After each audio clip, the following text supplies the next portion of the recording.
Δώστε ήχο. Τι έχουμε. Είναι η άσκηση Παρμενίων στο κέντρο της Αθήνας και όχι μόνο. Να ακούσουμε σιρήνες. Ακούστε ήχο. Έτσι είναι η σιρήνα.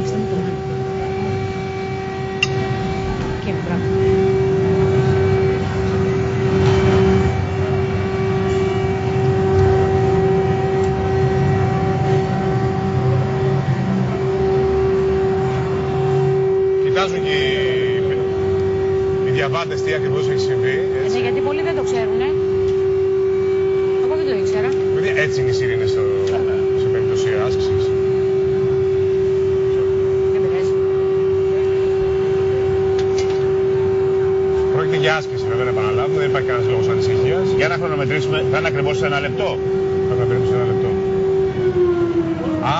Τι άσχημο, παιδιά. Ναι, σε παλιότερες γενιές φαίνεται πολύ άσχημες μνήμες. Τώρα απλά γίνεται προληπτικά αυτό. Ευχαριστώ πάρα πολύ. Σε παλιότερες Μόσκοφ κράτησε ακριβώς 1 λεπτό, όπως είχαν πει, Καλημέρα. Η μαμά σου και πίσω, βρε.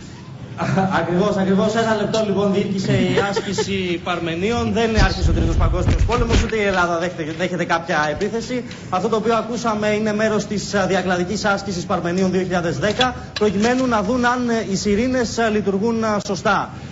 Όπως λοιπόν ακούσατε, βέβαια περιμέναμε λίγο πιο δυνατό τον ήχο. Μάλλον θα πρέπει να τσεκάρουν λίγο αυτή τη σιρήνα. Βρε Θωμά, είναι τόσο πολύβουη η Αθήνα πια, είναι τέτοια η καθημερινότητά μας, που ούτε σιρήνες καταλαβαίνουμε πλέον. Θα λένε κάποιος απέναντι, κάτι εκεί. Θα γίνει δηλαδή πόλεμος που λέει και ο Γιώργος Παπουκάνης και ο Δημήτρης Σαρής και το Παράκι και δεν θα το καταλάβουμε. Το μάθαμε από το CNN, λοιπόν. Ναι. Ακριβώς, ούτως ή άλλως, όταν ξεκίνησαν οι σιρήνες, νομίζω είχαν περάσει τόσα ασθενοφόρα, είχαν περάσει τόσα αυτοκίνητα τα οποία φρέναραν απότομα που ο κόσμος έχει συνηθίσει και δεν ξαφνιάστηκε όσο θα περιμέναμε.